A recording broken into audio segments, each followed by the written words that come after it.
Hello, and welcome back to The Wonderful Wizard of Oz. We're on Chapter 10, The Guardian of the Gate. It was some time before the Cowardly Lion awakened, for he had lain among the poppies a long while, breathing in their deadly fragrance. But when he did open his eyes and roll off the truck, he was very glad to find himself still alive. "I ran as fast as I could," he said, sitting down and yawning, "but the flowers were too strong for me.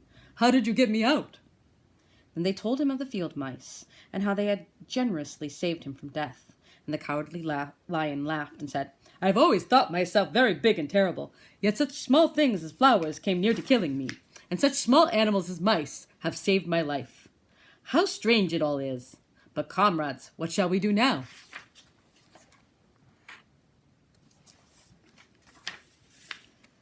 "Well, we must journey on until we find the road of yellow brick again," said Dorothy, "and then we can keep on to the Emerald City."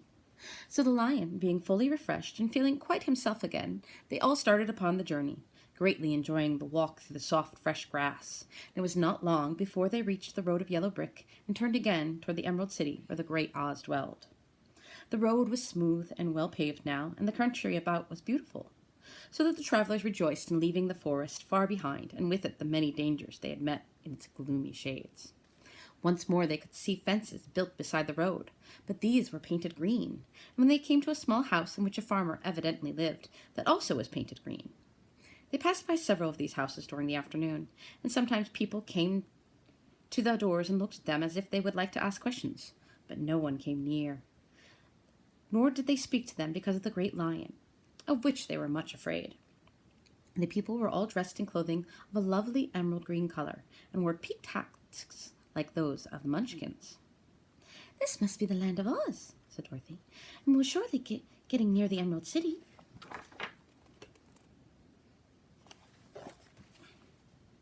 "Yes," said the Scarecrow, "everything is green here, where in the country of the Munchkins blue is the favorite color. But the people do not seem to be as friendly as the Munchkins, and I'm afraid we shall be unable to find a place to pass the night." "I should like something to eat beside fruit," said the girl, "and I'm sure Toto is nearly starved. Let us stop at the next house and talk to the people." So when they came to a good-sized farmhouse, Dorothy walked boldly up to the door and knocked. A woman opened it just far enough to look out and said, "What do you want, child, and why is that great lion with you?" "We wish to pass the night with you, if you will allow us," answered Dorothy, "and the lion is my friend and comrade, and would not hurt you for the world." "Is he tame?" asked the woman, opening the door a little wider. "Oh, yes," said the girl, "and he is a great coward, too, so that he will be more afraid of you than you are of him." "Well," said the woman, after thinking it over and taking another peep at the lion, "if that is the case, you may come in, and I will give you some supper and a place to sleep." So they all entered the house, where they were, besides the woman, 2 children and a man. The man had hurt his leg, and was lying on the couch in the corner.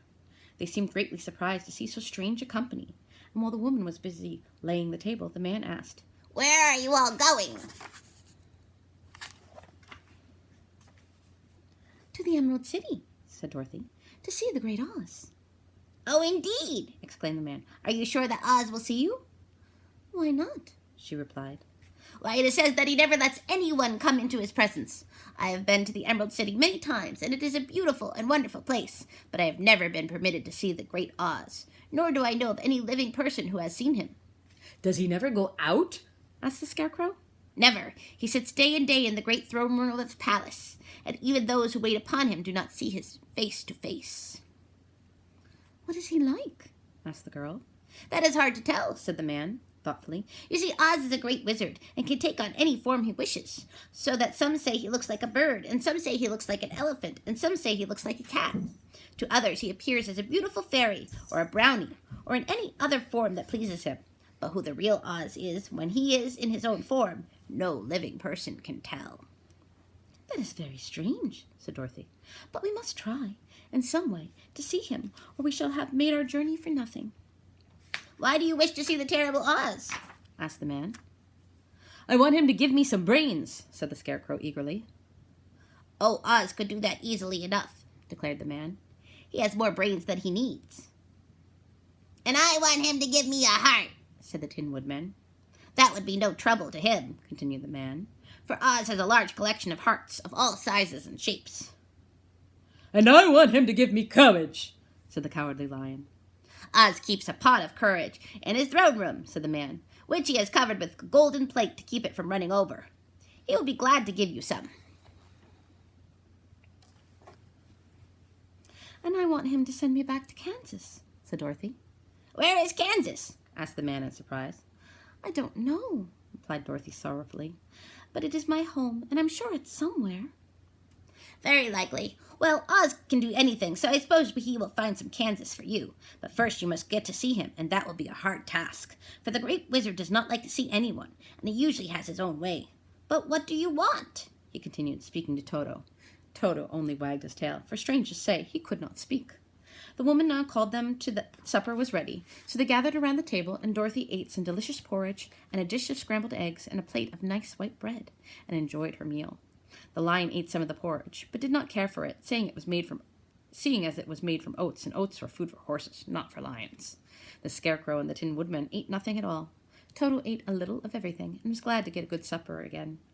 The woman now gave Dorothy a bed to sleep in, and Toto lay down beside her, while the Lion guarded the door of her room so that she might not be disturbed. The Scarecrow and the Tin Woodman stood up in a corner and kept quiet all night, although, of course, they could not sleep. The next morning, as soon as the sun was up, they started on their way, and soon saw a beautiful green glow in the sky just before them. That must be the Emerald City, said Dorothy. As they walked on, the green glow became brighter and brighter, and it seemed that at last they were nearing the end of their travels. Yet it was afternoon before they came to the great wall that surrounded the city. It was high and thick and of a bright green color. In front of them, and at the end of the road of yellow brick, was a big gate, all studded with emeralds that glittered so in the sun that even the painted eyes of the Scarecrow were dazzled by their brilliancy. There was a bell beside the gate, and Dorothy pushed the button and heard a silvery tinkle sounding within. Then the big gate swung slowly open, and they all passed through and found themselves in a high arched room, the walls of which glistened with countless emeralds. But before them stood a little man about the same size as the Munchkins. He was clothed all in green from his head to his feet, and his skin was of a greenish tint. At his side was a large green box. When he saw Dorothy and her companions, the man asked, What do you wish in the Emerald City? We come here to see the Great Oz, said Dorothy. The man was so surprised at this answer that he sat down to think it over. It has been many years since anyone asked me to see Oz, He said, shaking his head in perplexity. He is powerful and terrible, and if you come on an idle or foolish errand to bother the wise reflections of the Great Wizard, he may be angry and destroy you all in an instant. But it is not a foolish errand, nor an idle one, replied the Scarecrow. It is important, and we have been told that Oz is a good wizard. So he is, said the Green Man. And he rules the Emerald City wisely and well. But to those who are not honest or approach him with curiosity, he is most terrible, and few have ever asked to see his face. I am the guardian of the gates, and since you demand to see the Great Oz, I must take you to his palace. But first, you must put on the spectacles. Why? Because if you did not wear spectacles, the brightness and the glory of the Emerald City would blind you. Even those who live in the city must wear spectacles night and day. They are all locked on, for Oz has ordered it when the city was first built, and I have the only key that will unlock them.